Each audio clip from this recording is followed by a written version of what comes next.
Friends, பருப்பில்லா sambar வைக்கிறோம் இட்லிக்கு.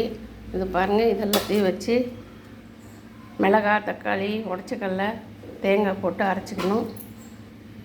நான் இன்றைக்கி தேங்காய் எண்ணெய் ஊற்றுறேன். தேங்காய் எண்ணெய் ஊற்றிட்டு பட்டை, லவங்கம், சோம்பு போட்டு தாளிச்சிக்கணும்.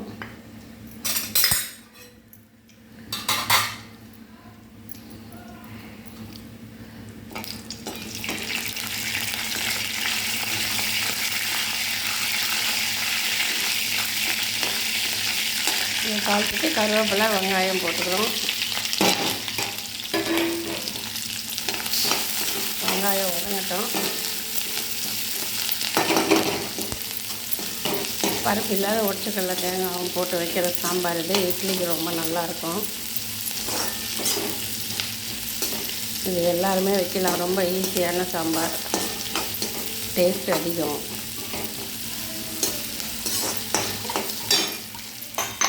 இது அளவு உப்பு போட்டுக்கலாம், வதங்கணும்.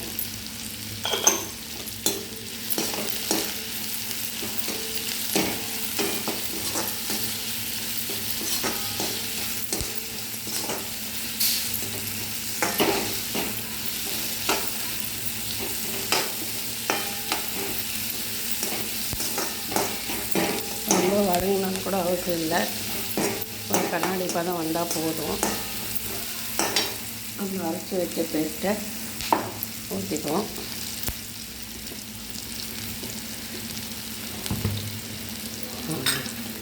இந்த பாருங்கள்,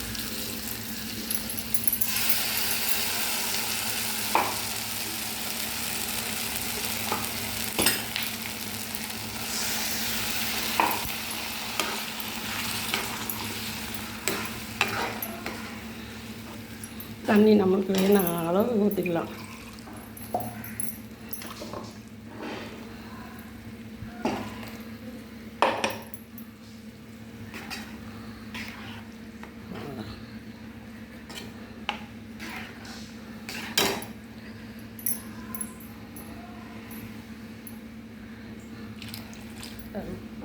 மூணு கப்பு தண்ணி ஊற்றிருக்கேன். நம்மளுக்கு ஜாஸ்தியாக வேணும்னா இன்னும் கொஞ்சம் உடச்சக்கடலை தேங்காயும் போட்டுக்கலாம். இப்போ எங்கள் 3 பேருக்கு இது போதும்.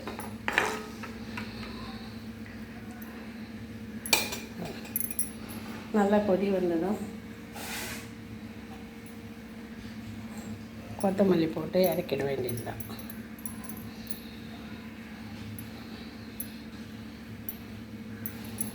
இப்போ இறக்கலாம். பார்த்து தெரிஞ்சுக்கோங்க. ஏற்கனவே தெரிஞ்சிருக்கவங்களுக்கும் சரி, இதையும் பார்த்து தெரியாதவங்களும் தெரிஞ்சுக்கோங்க. ஓகே.